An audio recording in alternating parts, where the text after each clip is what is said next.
তোর যেদিন লাথি দিয়ে খেলাতে পারো ওই দিন আমি শান্তি পাবো। হ্যাঁ মা, কেমন আছো? হ্যাঁ আছি, ভালোই আছি।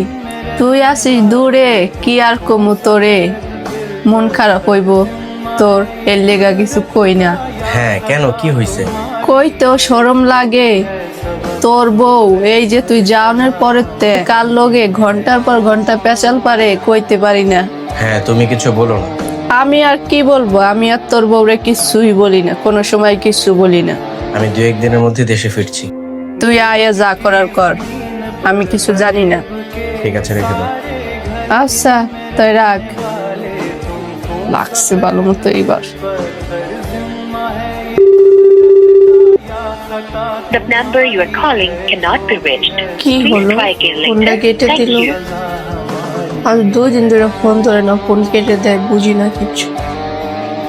আবারও ফোন দিয়ে দেখি,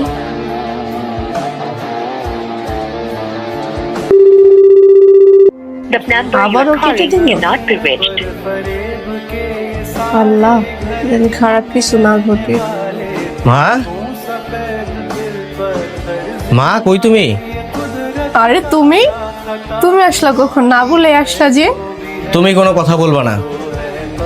তোমাকে আমি রাইখা গেছি এইখানে যে মায়ের যত্ন নেওয়ার জন্য, আর তোমাকে তো আমি রাইখা যাইনি ফোনে আলাপ করার জন্য ঘন্টার পরে ঘন্টা। কার থেকে শুনছো তুমি এসব কথা? তার থেকে শুনলাম মানে?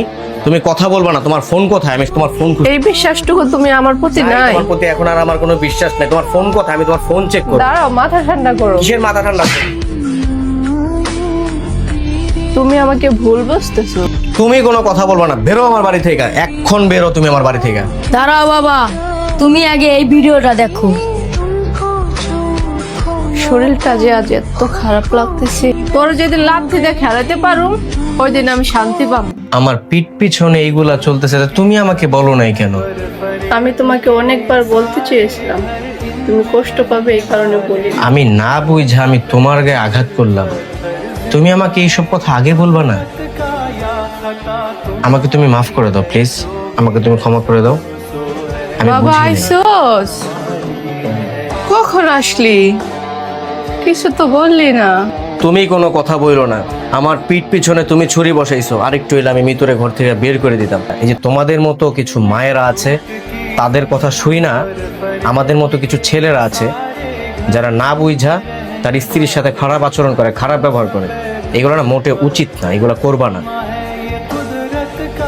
কিছু কিছু শাশুড়িদের জন্য না সুখের সংসারটাও নষ্ট হয়ে যায়। মানুষের কথায় কান না দিয়ে নিজে একটু যাচাই করে দেখবেন, তাহলে সংসারটা ভালো থাকবে।